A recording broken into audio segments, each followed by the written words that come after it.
السلام علیکم ورحمۃ اللہ تعالی وبرکاتہ۔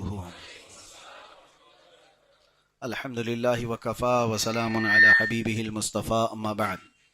بحمدہ تعالی وبکرم مصطفیٰ صلی اللہ تعالی علیہ وسلم۔ آج کی اس شب میں قرآن عظیم کے 11 پارے مکمل ہو چکے ہیں۔ اللہ تبارک و تعالی بقیہ قرآن عظیم کو صحیح تجوید سے پڑھنے اور آپ سب کو سماعت کرنے کی توفیق عطا فرمائے۔ سورہ توبہ کا اختتامی حصہ اور اس کے بعد سورہ یونس اور سورہ ہود کا کچھ حصہ۔ سورہ ہود کے متعلق تو اللہ کے نبی صلی اللہ تعالی علیہ وسلم فرماتے ہیں، سورہ ہود نے مجھے بوڑھا کر دیا۔ اس سورہ کے متعلق اور سورہ توبہ کی جو آخری آیات ہیں وہ ہمارے لیے بہت ہی روح افزا ہیں، ایمان افزا ہیں۔ اللہ تبارک و تعالی نے یوں فرمایا، لقد جاءکم رسول من انفسکم عزیز علیہ ما عنتم حریص علیکم بالمؤمنین رؤوف الرحیم۔ اللہ اپنے حبیب پاک صلی اللہ علیہ وسلم کے متعلق فرما رہا ہے، بے شک تمہارے درمیان ایک ایسا رسول آیا جس کو تمہارا تکلیف میں پڑنا برداشت نہیں ہوتا۔ پہلی صفت میرے نبی کی یہ ہے، تمہارا تکلیف میں پڑنا رسول سے دیکھا نہیں جاتا۔ عزیز علیہ ما عنتم، یہ اور پھر حریص علیکم بالمؤمنین، اگر وہ تمہارے کسی چیز کے طلبگار ہیں تو صرف تمہارے ایمان کے طلبگار ہیں۔ رؤوف الرحیم، نہایت ہی نرمی کرنے والے، شفقت کرنے والے رسول تمہارے درمیان آئے۔ تین چیزیں رسول اللہ کی بیان کی گئیں۔ تمہارا تکلیف میں پڑنا رسول کو گوارا نہیں۔ یہی تو بات ہے کہ ہر گھڑی میرے آقا صلی اللہ تعالی علیہ وسلم نے امتی امتی کہا ہے۔ جہاں جہاں حضور پاک صلی اللہ تعالی علیہ وسلم امت کے متعلق دعا کرتے، آپ دیکھیں اس کا بیک گراؤنڈ۔ حضرت عائشہ صدیقہ رضی اللہ تعالی عنہ فرماتی ہیں، کبھی رسول کریم صلی اللہ تعالی علیہ وسلم بستر سے اٹھ کر چلے جاتے اور جب ابر چھاتا، بجلیاں کڑکتی تو حضور کھلے آسمان کے نیچے استغفار کرنے لگ جاتے تھے اللہ کریم کی بارگاہ میں۔ آپ سے پوچھا جاتا، آپ بجلیوں کے کڑکنے سے یا ابر سے اس طرح کیوں بے قرار ہوتے ہیں؟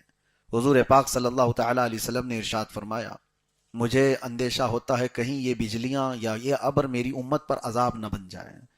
پچھلی امتوں پر عذاب آنے سے پہلے اسی طرح کے حالات ہوتے تھے، تو میں استغفار کرتا ہوں کہ اللہ تبارک و تعالیٰ میری امت کو عذاب سے بچائے۔ اور جب یہ بجلیاں اور ابر چھٹ جاتا ہے تو واپس حضور تشریف لاتے۔ فکر امت یہ تھی اللہ کے نبی صلی اللہ تعالی علیہ وسلم کی۔ اس آیت کی تفسیر بڑی طویل ہے اور رسول کریم صلی اللہ تعالی علیہ وسلم کے متعلق یہ فرمایا گیا کہ وہ نہایت ہی نرم دل اور شفقت کرنے والے ہیں۔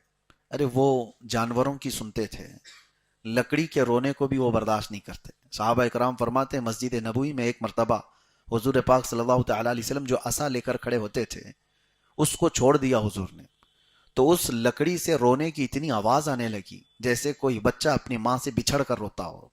صحابہ نے پوری مسجد میں آواز سنی، نبی پاک صلی اللہ تعالی علیہ وسلم ممبر سے اتر کر کے آئے اور پھر اس لکڑی کو اٹھایا اور پھر اس سے نہ جانے کیا چیزیں سنی، پھر اس کو واپس حضور پاک صلی اللہ تعالی علیہ وسلم نے اپنی جگہ پر رکھا تو خاموش ہوا۔ حضور فرماتے ہیں، یہ رونے لگا تو اس کا رونا مجھ سے دیکھا نہیں گیا، میں خطبہ چھوڑ کر اتر آیا۔ یعنی لکڑی کا رونا حضور کو گوارا نہیں۔ اور پھر اللہ کے نبی صلی اللہ تعالی علیہ وسلم فرماتے، میں نے اس سے کہا، کیا تو اس بات کو پسند کرتا ہے کہ میں تجھے واپس اسی شاخ میں جوڑ دوں جس شاخ سے تجھے نکالا گیا، یا اسی درخت میں، اور تو پھلدار درخت بن جائے اور ہمیشہ ہمیشہ ہرا بھرا رہے، لوگ تیرے پھل سے نفع اٹھائیں؟ اس نے کہا، یا رسول اللہ صلی اللہ تعالی علیہ وسلم، آپ کی جدائی مجھ سے برداشت نہیں ہوتی۔ تو اللہ کے نبی صلی اللہ تعالی علیہ وسلم نے فرمایا، یعنی لکڑی اپنی اصل میں جانے کو تیار نہیں، جہاں سے وہ نکلا ہے، جس جگہ سے وہ حصہ نکلا ہے۔ حضور پاک صلی اللہ علیہ وسلم فرماتے ہیں، کیا تو اس بات کو پسند کرتا ہے کہ تجھے قیامت کے دن میں اپنے ہاتھ میں رکھوں اور جنت ساتھ میں لے جاؤں؟ وہ خوش ہو گیا، لکڑی کا حصہ، وہ تنا اور اس کا رونا بند ہو گیا۔ تو حضور پاک صلی اللہ تعالی علیہ وسلم نے حکم فرمایا، میرے ممبر کے قریب ہی سے دفن کر دیا جائے۔ آج تک وہ لکڑی کا تنا حضور کی مسجد نبوی میں دفن ہے، جہاں پر استوانہ حنانہ ایک پلر بنا ہوا ہے۔ آپ ریاض الجنہ کے اندر جائیں گے تو ایک پلر کا نام ہے استوانہ حنانہ، وہ اسی لکڑی کے تنے کے اوپر پلر بنایا گیا ہے، جہاں وہ نشانی ہمیشہ کے لیے دفن ہوئی، اور حضور پاک صلی اللہ علیہ وسلم نے جب وعدہ فرمایا ہے تو وہ لکڑی کا تنا حضور کے ساتھ جنت میں بھی جائے گا۔ یہاں سے ایک بات ملتی ہے، لکڑی کے سوکھے ہوئے حصے کے اندر اگر حضور کی جدائی میں، حضور کے فراق میں غم آ جائے تو نعمت یہ ملتی ہے کہ جنت اسے ساتھ لینے کا وعدہ کیا جائے۔ کیا امتی اگر حضور کی جدائی میں روئے تو وہ ناز و نعم کے ساتھ احسان نہیں فرمائیں گے؟ لیکن امتی کا حال یہ ہے کہ یہ لکڑیوں سے زیادہ سوکھ گیا ہے، لکڑیوں سے زیادہ ان کے ہاں سوکھا پن ہے۔ محبت مصطفیٰ صلی اللہ علیہ وسلم میں تڑپنا ہم نے کہاں سیکھا ہے؟ میرے عزیزو، ایک دو نہیں کئی روایات آپ کو میں بتاؤں۔ ہرن کے رونے کو حضور برداشت نہیں کر پائے، ایک عرب نے اس کا شکار کر لیا تھا، ہرن رو رہی تھی اور حضور اس کے قریب گئے، پوچھا تو ہرن نے اتنا ہی کہا، میرے دو چھوٹے بچے رہ گئے ہیں، بھوکے ہیں، میں انہیں دودھ پلا کر واپس آ جاؤں گی، مجھے اس سے آزاد کرا دے۔ حضور نے اس کی بات سن کر کے وہ عربی سے کہا، بدو سے، دیہاتی شخص سے، کہ ہرن مجھ سے بات کر رہی ہے اور اپنے بچوں کو دودھ پلا کر واپس آئے گی۔ اس نے کہا، کیا کوئی جانور اس طرح سے نکلا ہوا بھاگ کر واپس آ سکتا ہے؟ حضور نے فرمایا، مجھ سے وعدہ کیا ہوا جانور دھوکہ نہیں دے گا۔ ہرن کو اس نے چھوڑا، حضور کو پکڑا، اور ہرن تھوڑی دیر کے بعد وہ اپنے بچوں سمیت واپس لوٹ آئی۔ اللہ کے نبی صلی اللہ تعالی علیہ وسلم کا یہ معجزہ دیکھ کر کے وہ بدو ایمان بھی لیا۔ لیکن یہاں کہنا یہ ہے کہ ایک جانور اگر اپنے بچوں کی جدائی کے غم میں روئے تو رسول اللہ کو وہ بھی گوارا نہیں۔ اور بعض روایات یہ بتاتی ہیں کہ امتیوں میں سے کسی کے تلووں میں کانٹا چبھ جائے تو حضور اس کے بھی درد کا احساس کرتے ہیں۔ اللہ کے نبی صلی اللہ تعالی علیہ وسلم، یہی تو آیت ہے، عزیز علیہ ما عنتم، اللہ فرما رہا ہے تمہارا تکلیف میں پڑنا ان کو گوارا نہیں۔ ملک الموت جب حضور پاک صلی اللہ تعالی علیہ وسلم کی روح قبض کرنے کے لیے تشریف لائے، تب بھی رسول اللہ صلی اللہ علیہ وسلم نے کیا پوچھا؟ وہ وقت ایسا ہوتا ہے کہ لوگ اپنے ماں باپ، اپنے بھائی بہن اور اپنے بچوں کو پہچاننا بھول جاتے ہیں، نزا کا وقت روح نکلنے سے تھوڑی دیر پہلے، لیکن وہ رحمت عالم صلی اللہ تعالی علیہ وسلم ملک الموت سے یوں پوچھتے ہیں، یہ جس تکلیف سے ہم گزر رہے ہیں روح نکلنے سے قبل، کیا یہ تکلیف میری امت کو بھی دی جائے گی؟ اللہ کے نبی صلی اللہ تعالی علیہ وسلم کو فکر ہے تو کس کی؟ جو نہ بھولا ہم غریبوں کو رضا، یاد اس کی اپنی عادت کیجئے۔ قرآن یہ کہتا ہے، عزیز علیہ ما عنتم، تمہارا تکلیف میں پڑنا رسول کو گوارا نہیں۔ لیکن امت ہے کہ رسول اللہ صلی اللہ تعالی علیہ وسلم پر جتنا بھی کتے بھونکیں، خاموش اپنا راستہ چل رہی ہے، امت کو کوئی احساس نہیں اس چیز کا۔ نبی پاک صلی اللہ تعالی علیہ وسلم کوئی بھی زندگی پاک کے عمل میں جہاں امت کو فراموش کیا ہو، ہم غریبوں کو بھلا دیا گیا ہو، معراج کی شب بھی دیکھیں اللہ کی بارگاہ میں غریب امت کو یاد کیا ہے۔ یہاں تک کہ قبر انور میں جب آپ کو رکھا گیا تھا تو جو صحابہ قبر میں اترے تھے وہ کہتے ہیں حضور کے لب ہل رہے تھے۔ اس وقت ہم نے کانوں سے سنا اللہ کے نبی صلی اللہ علیہ وسلم فرما رہے تھے، رب ہب لی امتی، میری امت کو میرے حوالے کر دے مولا۔ امت کے لیے حضور پاک صلی اللہ تعالی علیہ وسلم کا یہ فکر کرنا، کوئی نہیں ہے جو ہمارے لیے اس قدر تڑپتا ہو یا اللہ کریم کی بارگاہ میں ہمارے لیے اس طرح کی دعائیں کرتا ہو۔ اور یہ بھی بات سنیے، فضیلت، حضور صلی اللہ تعالی علیہ وسلم کس چیز سے سب سے زیادہ راضی ہوتے تھے پتہ ہے؟ ایک دعا میں آپ کو بھی بتا دے رہا ہوں۔ حضور نے فرمایا، جس نے یہ دعا کیا اس پر میری شفاعت واجب ہوگی۔ وہ کیا دعا ہے؟ بس یہ دعا ہے، اللہم ارحم امت محمد صلی اللہ علیہ وسلم رحمتا عامہ، اللہم اغفر امت محمد صلی اللہ علیہ وسلم مغفرتا عامہ، جس کا مطلب یہ ہوتا ہے، اے اللہ امت محمدیہ پر عام رحم فرما، اے اللہ امت محمدیہ کی عام بخشش فرما۔ جس نے یہ دو باتیں کی، امت کے لیے دعا کی، حضور فرماتے میری شفاعت ہے اس پر، امت کے لیے۔ یہ فکر امت اللہ کے نبی صلی اللہ تعالی علیہ وسلم نے، اور پھر یہ بھی فرمایا، من لم یہتم بامرنا فلیس منا، جو اس حال میں صبح کیا کہ میری امت کے بارے میں کچھ سوچا نہیں، وہ میری امت میں سے نہیں ہے۔ تو کتنے ہیں جو ہم میں سے فکر امت میں ہیں؟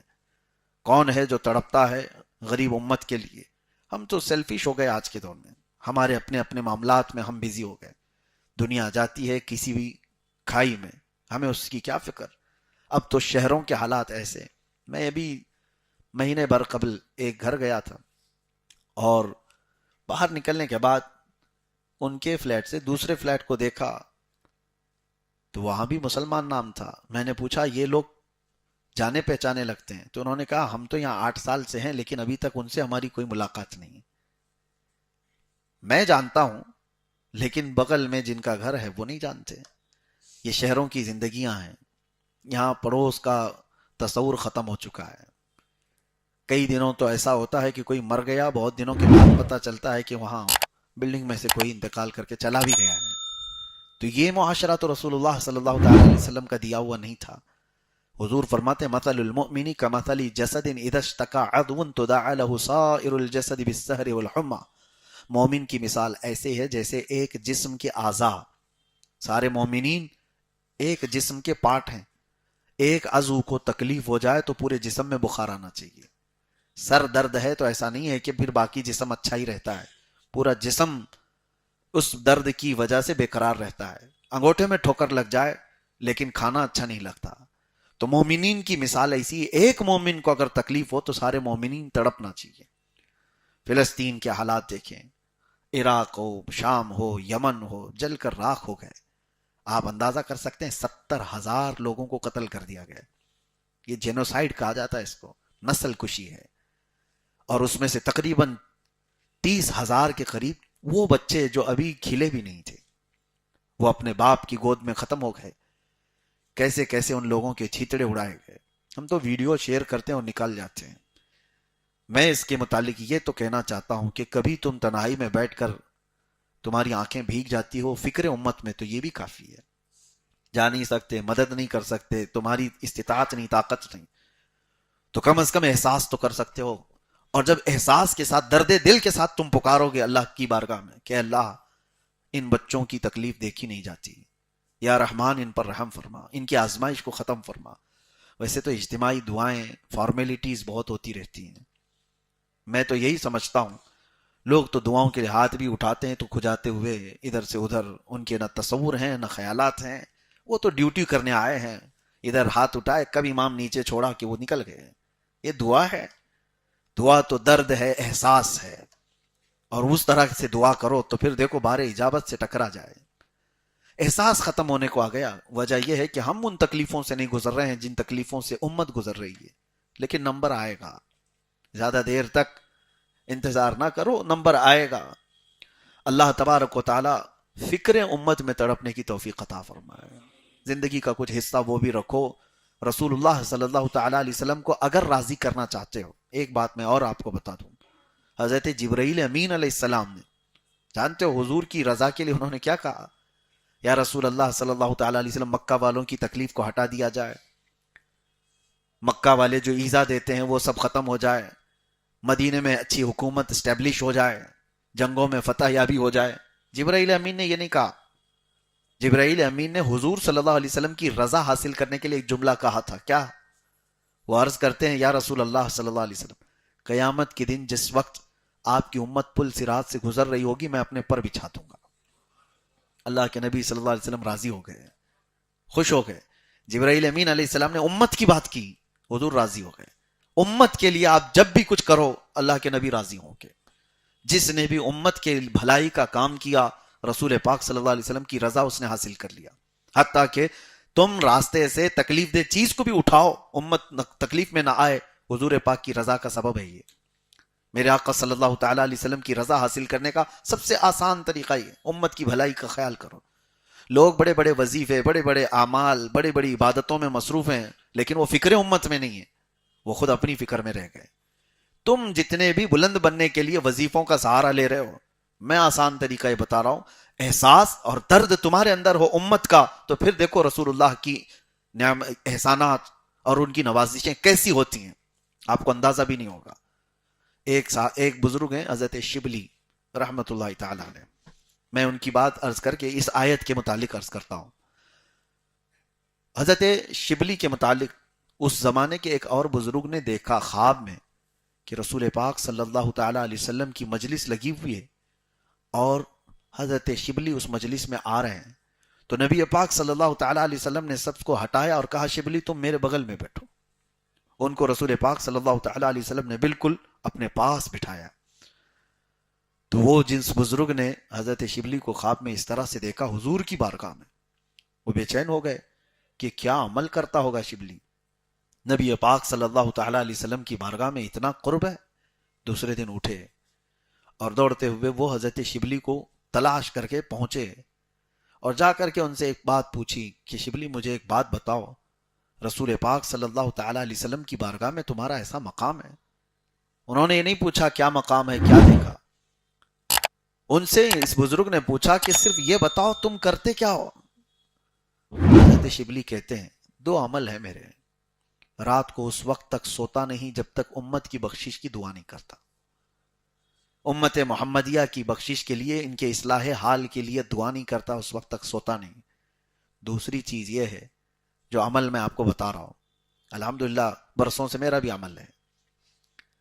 حضرت شبلی فرماتے ہیں جب بھی فرض نماز سے فارغ ہوتا ہوں، سلام پھیرتے ہی میں سب سے پہلے یہ آیت پڑھتا ہوں، لقد جاءکم رسول من انفسکم عزیز علیہ ما عنتم حریص علیکم بالمؤمنین رؤوف الرحیم۔ یہ میرا عمل ہے۔ اور حضرت شبلی فرماتے ہیں اس عمل کی برکت یہ ہے کہ جب دل زیادہ مغموم ہوا ہم نے رسول اللہ کو خواب میں دیکھ لیا۔ الحمدللہ اس کا اثر ہے، جب زیادہ دل بے چین ہوا، ٹوٹا، حضور پاک صلی اللہ تعالیٰ علیہ وسلم کی زیارت آپ کو میسر ہوگی۔ خلوص دل کے ساتھ اس کو پڑھیں، یہ نہیں کہ نبی کریم صلی اللہ تعالیٰ علیہ وسلم کی زیارت کرنے کا ہی غرض، اسی مقصد کو لے کر کے ہی پڑھنے کا ایک مطلب ہی نہیں ہو۔ اللہ تبارک و تعالیٰ کا یہ کلام حضور کے افضلیت اور ان کی عظمت کے لیے ہے، آپ پڑھیں اور دیکھیں اس کے انعامات انشاءاللہ۔ بہرحال 11ویں پارے میں ایک اور آیت ہے جس کو میں آپ کے سامنے عرض کرتا ہوں۔ حضور پاک صلی اللہ تعالیٰ علیہ وسلم نے صحابہ کو جنگ تبوک میں جانے کا حکم دیا تھا۔ جنگ تبوک جو ہے یہ بہت لمبا سفر طے کر کے ہونے والی ایک جنگ تھی، مدینہ طیبہ سے اس میں نکلے تھے، لیکن اتفاق ایسا کہ اس میں 3 صحابہ نہیں آئے تھے۔ وہ کون تھے؟ ان کے متعلق آیت آئی ہے قرآن پاک میں جو آج ہم نے تلاوت کیا۔ اس میں سے ایک صحابی حضرت کعب، انہوں نے بڑی طویل حدیث خود اپنا واقعہ بیان کیا ہے، یہ حدیث آپ کو سیاہ ستہ میں مل جائے گی۔ تو حضور پاک صلی اللہ تعالیٰ علیہ وسلم جب جنگ میں تشریف لے گئے، جتنے طاقت والے لوگ ہیں، استطاعت والے لوگ ہیں اور بغیر عذر کے ہیں ان کو جانا واجب تھا، سفر چلتا رہا، لیکن 3 لوگ ایسے تھے مدینے میں وہ نہیں آئے۔ حضور نے ان کے بارے میں پوچھا بھی کہ فلاں بن فلاں کہاں ہے، فلاں بن فلاں کہاں ہے؟ تو صحابہ نے کہا ہم نے ان کو مدینے میں دیکھا تو تھا، بیمار بھی نہیں، صحت مند تھے، لیکن آئے کیوں نہیں پتا۔ اس کے بعد یہ حضرت کعب کہتے ہیں میری بات یہ تھی کہ ابھی جماعت نکل رہی تھی، صحابہ اکرام جا رہے تھے، سوچا ابھی تو یہ لوگ مدینے کے باہر ہی پہنچے ہیں، جا کر کے میں پالوں گا، بہت جلدی ہی ان کو پکڑ لوں گا۔ پھر تھوڑا سو گئے، پھر سوچا دوسری منزل پہ پہنچے ہوں گے، وہاں تو میں آسانی سے پہنچ جاؤں گا، تیسری منزل تک پہنچے ہوں گے۔ وہ کرتے کرتے یہ اسی طرح سے وقت گزرتا گیا اور رسول اللہ صلی اللہ تعالیٰ علیہ وسلم صحابہ کے ساتھ سفر پر نکل گئے، لمبا سفر ہو گیا۔ وہ دونوں جو باقی صحابہ ہیں ان کا بھی یہی حال تھا، کوئی عذر تو تھا نہیں، سوچ رہے تھے ابھی جائیں گے، ابھی جائیں گے، ابھی جائیں گے، نماز کا وقت ہو جائے تو لوگ کرتے ہیں، جماعت میں ابھی تو اتنا ٹائم باقی ہے، ابھی نکلیں گے تب پہنچیں گے، ابھی نکلیں گے تب پہنچیں گے۔ بہرحال تو حضور پاک صلی اللہ تعالیٰ علیہ وسلم جب واپس آئے جنگ سے تو سب سے پہلے ان 3 لوگوں کو طلب کیا، کہاں ہیں؟ فلاں بن فلاں، فلاں بن فلاں۔ اس میں حضرت کعب جو بیان کرتے ہیں گھبراہٹ تھی، ڈر تھا کہ ہم تو بغیر عذر کیے نہیں گئے، ہیلا بہانہ کر سکتے تھے کہ کچھ نہ کچھ بہانہ کر لیں، بیوی بیمار، گھر کے معاملات کچھ خراب، لیکن حضرت کعب کہتے ہیں حضور پاک صلی اللہ علیہ وسلم نے جیسی پوچھا کہ کعب کس چیز نے تم کو روکا جنگ میں آنے سے، کیوں سفر میں ساتھ نہیں آئے؟ کہتے میں بہانہ بنا سکتا تھا لیکن اس سے میں کیا چھپاؤں جو دل کے حالات کو بھی جانتا ہو، رسول رحمت صلی اللہ تعالیٰ علیہ وسلم کی بارگاہ میں کیا بیان چھپا سکتا ہوں؟ تو پھر انہوں نے صاف صاف بتا دیا یا رسول اللہ سستی اور کاہلی نے مجھے روک دیا، میں نہیں آ سکا۔ ان دونوں سے پوچھا، ان کا بھی معاملہ وہی تھا، انہوں نے بھی صاف صاف بتا دیا کہ ہم آنے کو تیار تو تھے، اب تب کرتے ہوئے جماعت آگے نکل گئی صحابہ کی اور ہم رہ گئے۔ حضور پاک صلی اللہ تعالیٰ علیہ وسلم نے کیا فرمایا؟ پورے مدینے والوں کو حکم ہوا کہ ان تینوں کا مکمل بائیکاٹ کر دیا جائے، ان سے کوئی نہ ملاقات کرے گا، نہ ان کے ساتھ کوئی لین دین، کھانا پانی کچھ نہیں ہوگا۔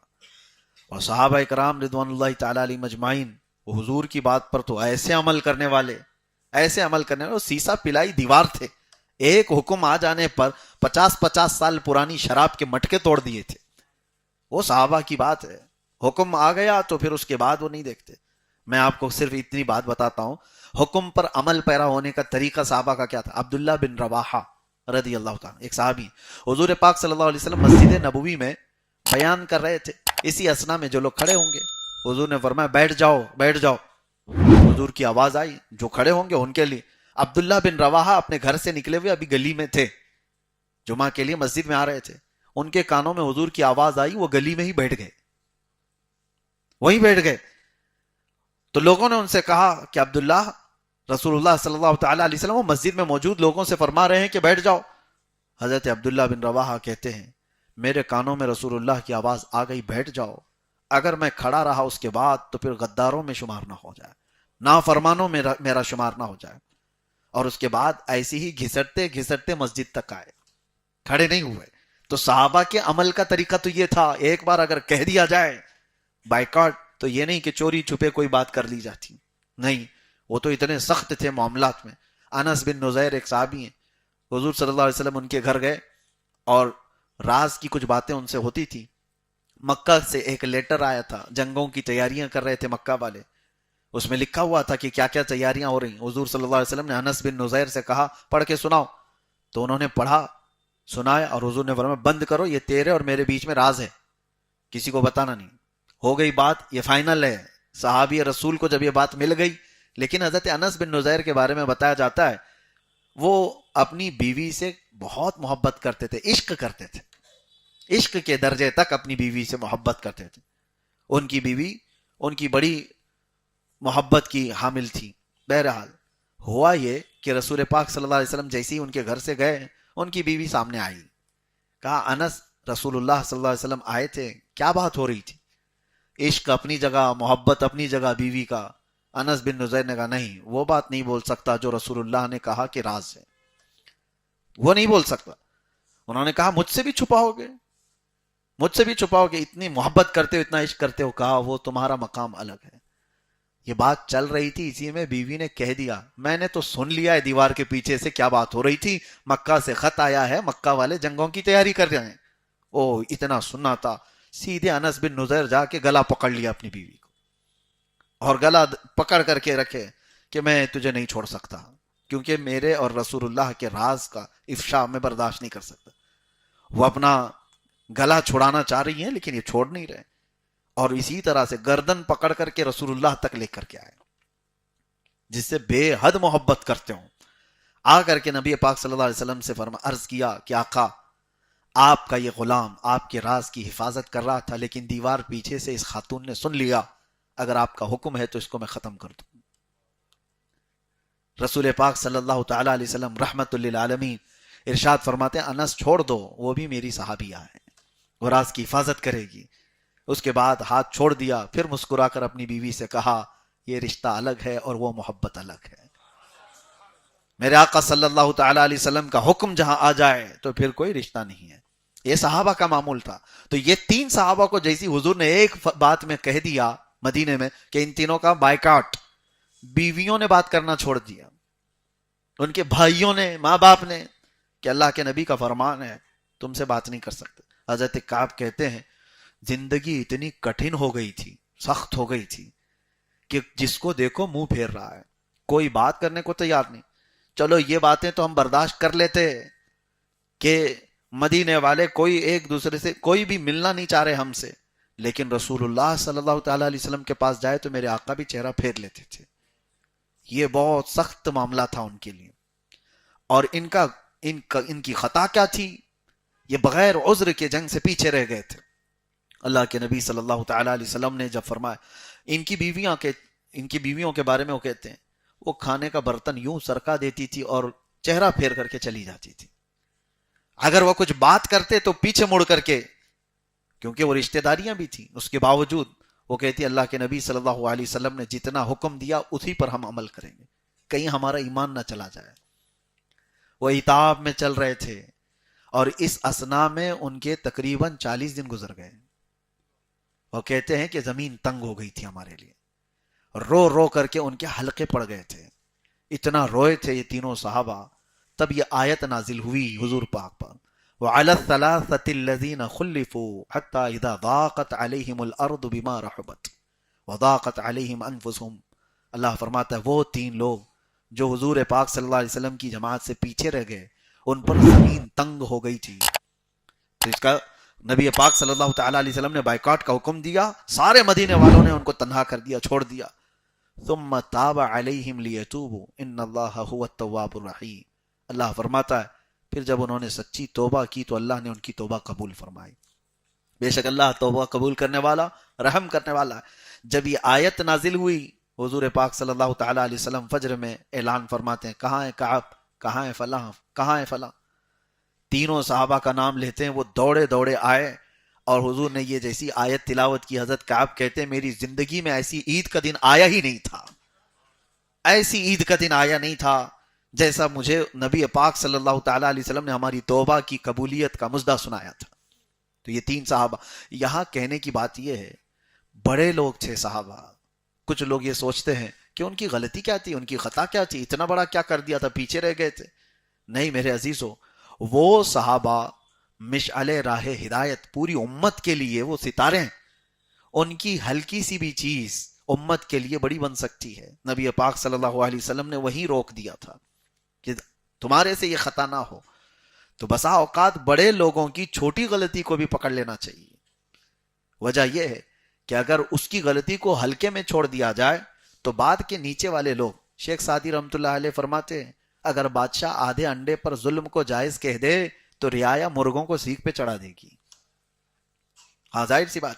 اسی لیے علماء کرام کو، امام حضرات کو کہا گیا ہے کہ اگر تم نفل چھوڑو گے تو یہ مقتدی سنت چھوڑ دیں گے، تم سنت چھوڑو گے تو پھر یہ واجب چھوڑنے پر آ جائیں گے. تم اگر حرام چیزوں سے بچنے میں کوئی احتیاط نہیں کرتے تو یہ کفر تک پہنچ جائیں گے.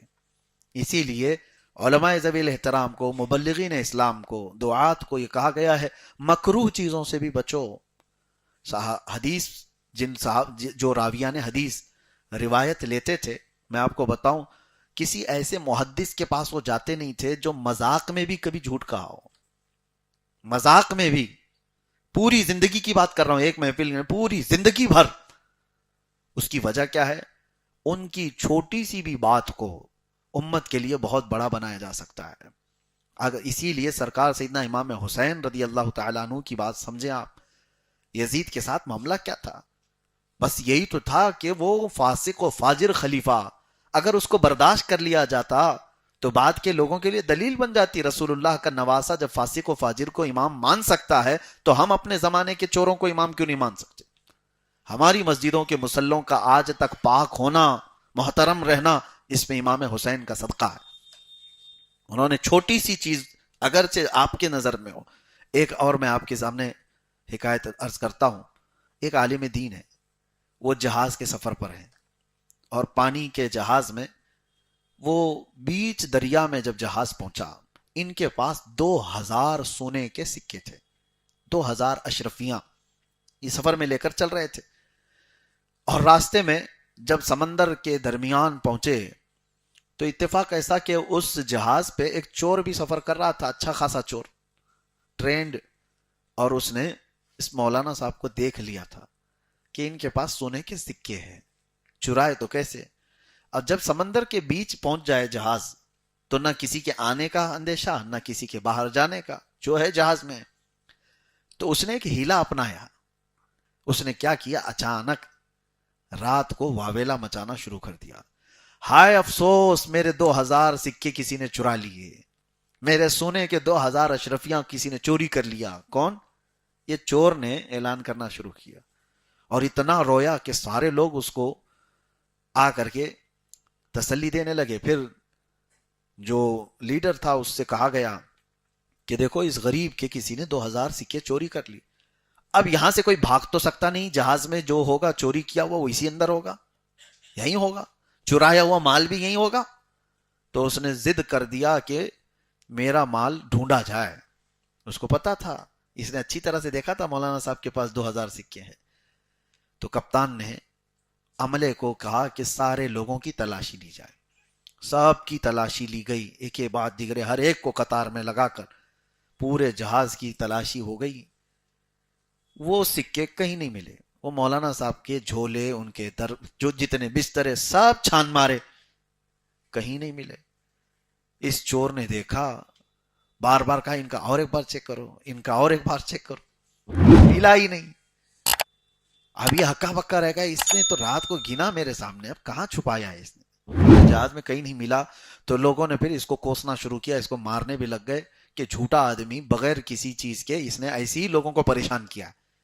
اس کے تھے ہی نہیں پیسے، کہاں گئے؟ جہاز میں سے 2000 سونے کے سکے. اس کے بعد جب شانت ہو گئے، مار کھا کر کے آیا چور، تو رات کی تنہائی میں اسی عالم کے پاس آیا. کہا کہ حضرت ایک بات بتاؤ، کل رات تمہارے پاس تو 2000 سکے تھے نا، سونے کے سکے تھے نا، تم گن رہے تھے؟ انہوں نے کہا ہاں تھے، تو میرے پاس تھے اور تم دیکھ رہے تھے، یہ بھی مجھے پتا ہے. کہا کیا کیا پھر آپ نے؟ کہاں چھپایا ہے؟ کہا جیسے ہی تو نے چوری ہونے کا اعلان کیا ویسے ہی میں اٹھا کے سمندر میں ڈال دیا. کہا سمندر میں ڈال دیا؟ 2000 سونے کے سکے سمندر میں پھینک دیا؟ کہا ہاں پھینک دیا. کہا کیوں؟ کہا تو جانتا نہیں، میں حدیث رسول سناتا ہوں، لوگوں کو حدیث رسول سناتا ہوں. وہ سکے میرے پاس ملتے ہیں اور تو نے تو اعلان کر دیا تھا، دعویٰ کر دیا تھا کہ تیرے چوری ہو گئے. میرے پاس ملتے، مجھے صفائی دینے میں پتہ نہیں کتنے وقت لگتا، تیرے ہیں یا میرے ہیں، یہ کورٹ میں جاتے، عدالت میں جاتے، کم از کم اتنا تو ہوتا کہ تہمت میرے اوپر چوری کی لگ گئی ہوتی، میرے اوپر چوری کی تہمت تو لگ گئی ہوتی، اس کا صفایا بعد میں ہوتا کہ میں لایا کہ تو لایا. اور میں اس تہمت سے بچنے کے لیے اپنے سکے اٹھا کے پھینک دیا کہ کل کو کبھی میری حدیث رسول سنانے پر لوگ یہ نہ کہیں کہ جس پر چوری کا الزام تھا وہ رسول کی حدیث کیسے سنا سکتا ہے. میں اس تہمت سے بچنے کے لیے وہ سکے اٹھا کر پھینک دیا. میں اور حیرت کی بات آپ کو بتاؤں، یہ مولانا صاحب، یہ عالم دین کوئی اور نہیں، وہ امام بخاری تھے، جن کی بخاری شریف اصح الکتب بعد کتاب اللہ، اللہ کی کتاب کے بعد سب سے زیادہ صحیح کتاب اس روئے زمین پر کوئی ہے تو بخاری شریف ہے. تو میرے عزیز، تو بڑے لوگوں کی چھوٹی چیز کے لیے بھی بہت خیال کرنا ہوتا ہے، بہت احتیاط. اسی لیے بزرگان دین حضرت امام اعظم ابو حنیفہ رحمۃ اللہ تعالی علیہ کے متعلق یہ بتایا جاتا ہے، آپ چل رہے تھے، ایک 8 سال یا 10 سال کے بچے کو کیچڑ میں چلتے ہوئے دیکھا، پھسل رہا تھا، تو آپ نے اس سے کہا بیٹا سنبھل کے چل، سنبھل کر کے چل. اس بچے نے آپ کو جواباً کہا امام اعظم ابو حنیفہ سے کہ حضور میں گروں گا میری ہڈی ٹوٹے گی، اس سے زیادہ کچھ نہیں ہوگا، آپ سنبھل کے چلو، آپ گرو گے تو پیچھے پوری امت گر جائے گی. امام اعظم فرماتے ہیں اس کا یہ جملہ میں نے زندگی بھر اپنے درس کے لیے رکھ لیا. ہوتا یہی ہے میرے عزیزوں، صحابہ اکرام پر میرے آقا صلی اللہ علیہ وسلم نے جو سختی فرمائی تھی، اس کی وجہ یہی ہے کہ قیامت تک آنے والی امت یہ صحابہ کو فالو کرنے والی ہے. ان کی کسی بھی ہلکی سی چیز کو بھی دیکھ کر کے امت اگر اسی راستے کو فالو کرے گی تو کیا ہوگا؟ تھوڑا ہلکا کج یا ہلکا ٹیڑھا پن بھی حضور نے ان کے اندر باقی رہنے نہیں دیا. صحابہ کو اتنا مکمل بنا دیا گیا تھا کہ قیامت تک پیدا ہونے والے سب سے اچھے لوگ جو تھے ان سب کو اللہ نے چن کر کے رسول اللہ کا صحابی بنایا. اسی لیے ہم فجر کے بعد صحابہ کی سیرت بھی عرض کر رہے ہیں. آپ کو حدیث میں نے بتایا تھا کہ اللہ کے نبی نے فرمایا میرے صحابہ ستاروں کی مانند ہیں، تم جس کی بھی پیروی کرو گے ہدایت پا جاؤ گے. یہ آیتیں تھی. بہرحال ایک اور چیز میں آپ کو بتا دوں، اللہ تعالیٰ نے ایک ایسی مسجد کا بھی ذکر کیا ہے اس میں جس کو ڈھانے کا حکم دیا گیا تھا، مسجد ضرار. والذین اتخذوا مسجدا ضرارا کفرا وتفریقا بین المؤمنین وارصادا لمن حارب اللہ ورسولہ. اللہ تعالیٰ اس میں فرماتا ہے کہ وہ لوگ جنہوں نے مسجد ضرار بنائی. یہ کیا تھی مسجد ضرار؟ کچھ منافق تھے مدینہ طیبہ میں، رسول اللہ صلی اللہ تعالیٰ علیہ وسلم کے پاس آتے تھے، لیکن ان کو پورا چانس ملتا نہیں تھا کہ اپنی تنہائی میں میٹنگ کرنے کے لیے حضور کے خلاف، اسلام کے خلاف. وہ چھپے ہوئے کافر کو کیا کہتے ہیں؟ چھپے ہوئے کافر کو منافق کہتے ہیں. چہرہ اس کا سب کچھ مسلمانوں کی طرح، نماز بھی پڑھتا ہوگا، سب کچھ کرتا ہوگا، لیکن اندر سے وہ کافر ہے، اس کو منافق کہتے ہیں. تو انہوں نے آ کر رسول اللہ صلی اللہ علیہ وسلم سے یوں کہا کہ ہم بڑے دور رہتے ہیں محلے میں، وہاں سے مسجد نبوی آنے میں ہم کو لمبا وقت لگ جاتا ہے اور آنے جانے کی تکلیفیں ہیں، لہٰذا ہم کو ایک الگ مسجد بنانے کی پرمیشن دیجیے، الگ ہم ایک مسجد بنا لیں. رسول پاک صلی اللہ تعالیٰ علیہ وسلم سفر پر جا رہے تھے، ان لوگوں نے مسجد بنا لی، لیکن ان کا مقصد دوری کی وجہ نہیں تھی. مسجد نبوی تو صحابہ کہاں کہاں سے آتے تھے. کھیتی باڑی کرنے والے صحابہ بھی آتے تھے جو مدینے کے باہر رہتے تھے, لیکن یہ لوگ مدینے سے بہت دور نہیں تھے. مسجد قباء جہاں پر آج ہے بنی ہوئی ہے, اس کے قریب ہی انہوں نے ایک الگ مسجد بنا لی, لیکن وہ میٹنگ کا ایک اڈا تھا, فتنوں کا ایک اڈا تھا, وہ مسجد نہیں تھی. اس میں بیٹھ کر کے رسول اللہ صلی اللہ تعالی علیہ وسلم کے خلاف منصوبے بناتے تھے, اسلام کو کمزور کرنے کے منصوبے وہاں پر بنائے جاتے تھے. تو اللہ تعالیٰ نے اپنے نبی سے حکم دیا کہ اس مسجد کو ڈھا دیا جائے, جلا دیا جائے, ختم کر دیا جائے. تو وہ مسجد ضرار اس لیے کہلاتی. اللہ کے نبی صلی اللہ تعالی علیہ وسلم نے حکم دیا صحابہ کو کہ اس طرح کا فتنوں کا اڈا اگر مسجد کی شکل میں ہو تو اس کو ختم کر دیا جائے.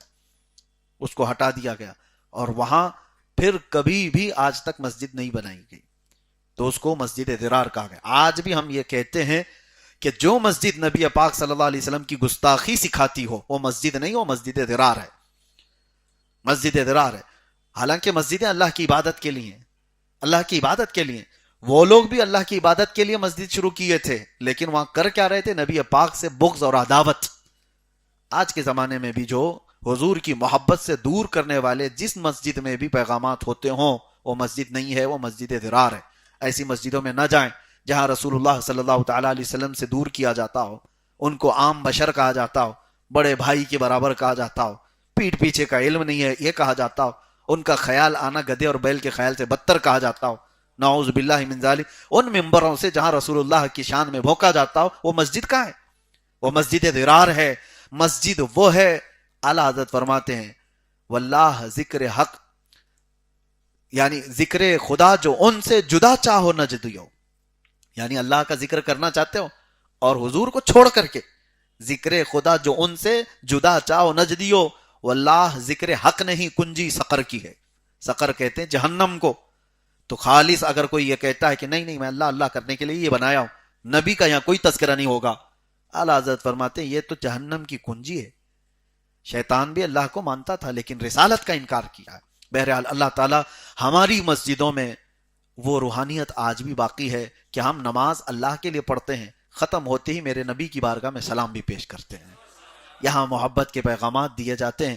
ہماری شروعات ہوتی, کبھی محفلیں ہوں, کوئی بھی مجلس ہو, محفل ہو, نعت پاک مسجد میں پڑھی جاتی ہے, نبی پاک کی شان مسجد میں بیان ہوتی ہے, اور نمازوں کے بعد رسول کریم صلی اللہ تعالی علیہ وسلم پر اجتماعی طور پر سلام اور دعا درود بھیجنے کا ہمارا معمول ہے یا نہیں؟ آج بھی ہر نماز کے بعد ہمارے ہاں امام کیا کہتا ہے؟ ان اللہ وملائکتہ یصلون علی النبی یا ایھا الذین آمنوا صلوا علیہ وسلموا تسلیما اللہم صل علی سیدنا محمد وعلی آلہ وصحبہ وبارک وسلم. حالانکہ کوئی یہ کہتا کہ یہ درود یہاں کیوں پڑھ رہے ہو, اللہ کی عبادت کرو مسجد میں, رسول کا یہاں کیوں ذکر ہے؟ نہیں, تمہاری نمازیں کمپلیٹ نہیں جب تک رسول پر سلام نہیں بھیجتے. اللہ تبارک و تعالیٰ اسی عشق کے ماحول میں زندگی عطا فرمائے اور گمراہ کفار ایسے ہی ویڈیو دیکھنے کے لیے چینل کو لائک اور سبسکرائب کریں. الحمدللہ رب العالمین. السلام علیکم.